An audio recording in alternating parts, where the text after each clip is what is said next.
through the state. CNN's Ron Young shines a light on the heroic first responders who sprang to action in this week's Beyond the Call.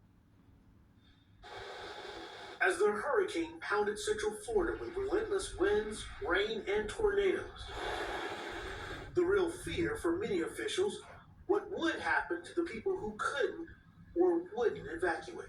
We actually had to cease all services because it's actually been too dangerous to put my first responders out there on the road. Before the sun was up, Florida's first responders were already in action.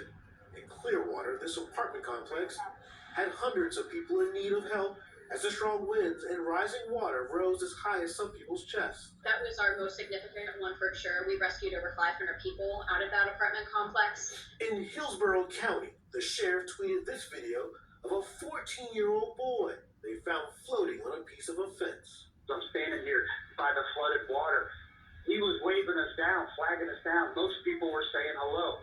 He was frantically wailing his arms. We went over, and it literally was like a scene out of the Castaway movie, how he's hanging on for dear life. Thursday, our Isabel Rosales rode in an airboat with the Hillsborough County Sheriff after dozens were rescued from an assisted living center. They talked about the emotional toll of this storm.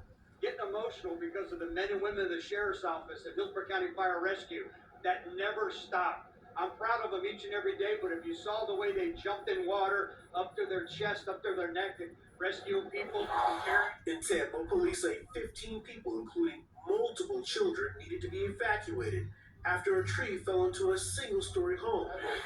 No injuries were reported, and the victims were taken to a shelter. It's okay.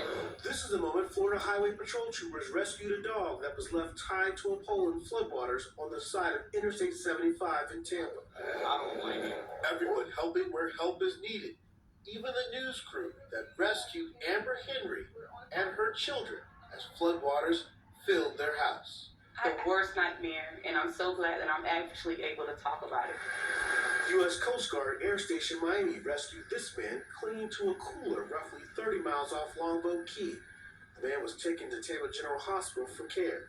In St. Lucie County, the search for victims is still ongoing after multiple tornadoes spun up in a 20-minute span. We're going through the rubble trying to rescue as many people as we can, and we are actively searching and trying to save lives right now. Over and over again, first responders answered hundreds of calls. How you doing, man? You all right? It's one of Florida's worst hurricanes, ravaged an already battered state. Never have I experienced damage or the amount of tornadoes that came through this area. And it was the most frightening thing I've ever lived through. Ryan Young, CNN Atlanta.